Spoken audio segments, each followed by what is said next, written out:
All right, we're tracking a storm that's working its way along the international border in northeast North Dakota, north of Devil's Lake. Right now, Munich, the pink that you see on the radar here, that is the core of the hail with this storm. It's moving off to the east-northeast at about 25 miles per hour towards Langdon. The bad news is this storm has a history of larger than 1-inch diameter hail as it's made its way through Towner County and on into the Cavalier County area. But the good news is the hail size potential seems to be diminishing somewhat recently. But we're going to keep our eyes on the storm. Powerful updraft with the very heavy rain showing up here where you see the oranges and yellows. Most of it just to the north of you in the Munich area as it made its way through the Egeland area. It dumped some significant hail on the order of 1 inch and 3/4 in diameter. Here's a look at that hail core in 3 dimensions as we slice through this storm. When we see the pinks way up here above 30,000 feet, that takes a very strong rising motion to support those hailstones up at that height of a level. So we could continue to see hail threat from this storm for the upcoming half hour to hour, the way things are looking, and the storm showing some weak signs of rotation. We'll keep our eyes on that potential as well. Here's a look at the hail presently where you see the light greens here. Upwards of 1.5 to 2-inch diameter hail still possible near Munich and points north as it makes its way right towards Langdon, but it looks like could be on the outside of an hour before it gets to you. Monoman County, non-severe thunder showers making their way through your area, southern Clearwater County and the extreme northeastern reaches of the Detroit Lakes area and Becker County as the storms are trying to push their way towards Hubbard County. Those I expect to stay non-severe. The main threat tonight is out to the west. A nasty storm moving along the international border. There we'll have a risk of some tornadoes in northwest parts of North Dakota. Severe thunderstorms that we see just beginning to fire in northern and western South Dakota will take a long time to get here, but will bring a chance of some late night storms in our neck of the woods. Now we'll time everything out in a moment, but right now 82 degrees. Dew points are in the mid-60s. That's muggy air.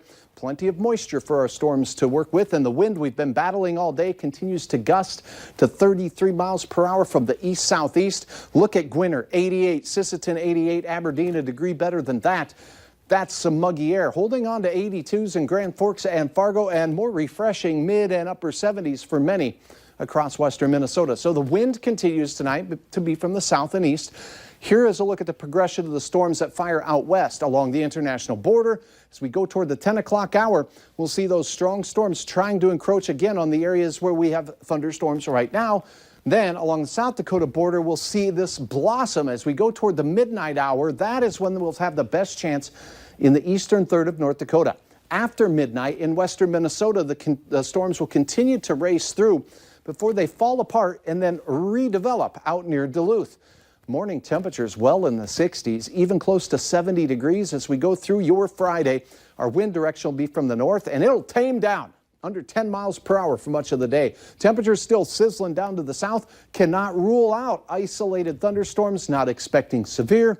But keep in mind, we may have some hit and miss variety storms, mainly across western Minnesota and the southern Red River Valley.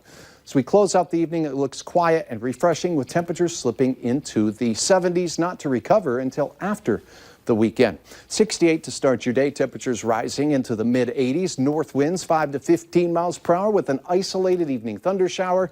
Hometown forecast anywhere along and south of I-94, a decent shot at 80-plus degree weather, closer to that 80-degree mark for all of our northern counties. Babe the Blue Ox says 78 is great. Now a look at a photo uploaded on our picture. Do you see the thing? Yeah, there it is. That's a mountain goat. There, Donna capturing that and more. No, maybe that's a deer. All right, let's take a look at your forecast for Father's Day weekend. Very good chance of soaking showers in the Southern Valley into western Minnesota. And Sunday, a repeat performance with even soggier showers of rain. Some flooding potential, believe it or not, with some significant rainfall totals between 2 and 4 inches possible as we go through the weekend. Much quieter and a return to warmer weather for next week. Warmer will be nice. Well, no rain, you know. Right. Yeah, after a series of days. A little break. Yeah, a little break. Thanks, Hutch. You bet.